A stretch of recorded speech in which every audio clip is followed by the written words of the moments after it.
Okay, we're talking about points of inflection still. And so we're looking at this question, does the curve y equals x to the fourth have a point of inflection? So we follow the same procedure. So y equals x to the fourth. I need to derive it.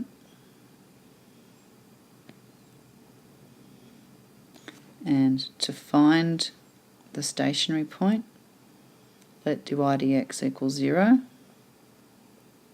Don't forget, we're talking about both horizontal points of inflection and also what used to be called vertical, but the ones between the two turning points. So 4x cubed equals 0.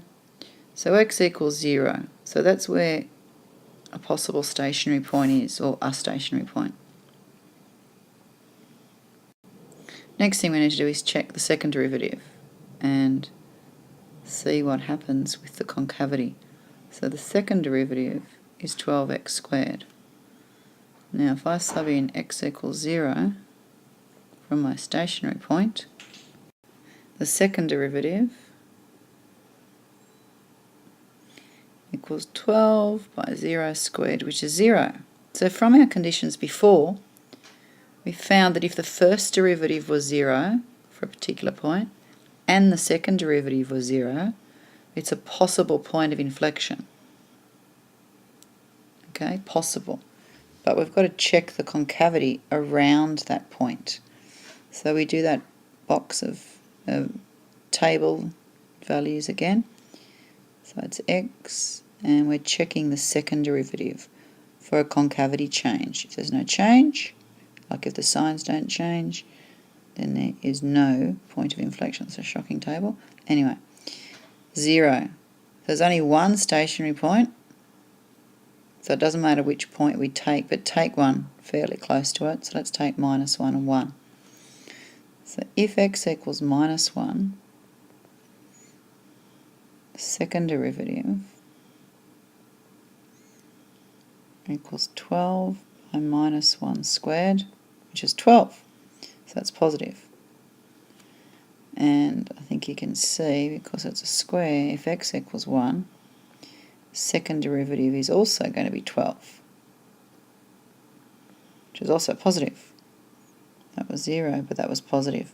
So as there's no concavity change, then there is no point of inflection at that point. And the curve y equals x to the fourth is just a parabola, really, a narrower parabola. So we've answered the question. The curve that we were given originally doesn't have a point of inflection because there's no change in concavity. So we've answered that question, but what if we wanted to actually know what this looks like? So I think that it looks like a parabola, but let's see what the stationary point looks like. Now, this is one of these odd ones that, although the second derivative does equal 0, it's not actually a point of inflection. So this is one where you've got to use the first derivative and test points around it. So if we test x equals -1 a little bit before, we see that the second derivative is 4 by -1 cubed, so that's -4. We know it's 0 because it was a stationary point initially.